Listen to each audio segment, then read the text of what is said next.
Ketua Komisi Pemberantasan Korupsi Firly Bahuri diminta untuk mundur dari jabatannya.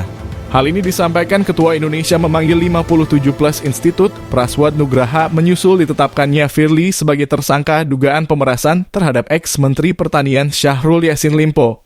Praswad mengatakan dalam Undang-Undang Nomor 19 Tahun 2019 tentang KPK telah diatur bahwa pimpinan lembaga anti rasuah itu harus mundur jika menjadi tersangka korupsi. Wajib mundur sudah diatur di undang-undang, kata Praswad saat berbincang dengan Kompas.com, Kamis 23 November 2023. Praswad yang juga ex-penyidik KPK itu lantas membagikan bunyi pasal 32 ayat 2 UU KPK soal pemberhentian sementara pimpinan KPK.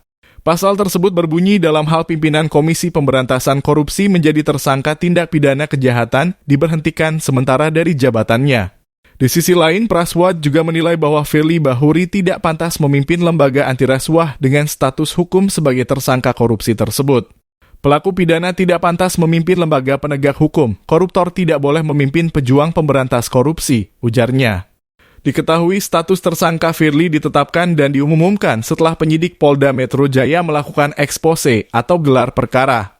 Menetapkan Firly Bahuri selaku Ketua KPK RI sebagai tersangka dalam perkara dugaan tindak pidana korupsi berupa pemerasan atau penerimaan gratifikasi. Kata Dirkrimsus Polda Metro Jaya Kombes Ade Safri di Mapolda Metro Jaya, Rabu 22/11/2023. Dalam perkara ini, penyidik telah memeriksa 91 orang saksi termasuk Firly Bahuri dan Syahrul Yassin Limpo berikut ajudan mereka. Penyidik juga telah menggeledah rumah Firly di Villa Galaxy Bekasi, Jawa Barat dan Jalan Kertanegara nomor 46, Kebayoran Baru, Jakarta Selatan.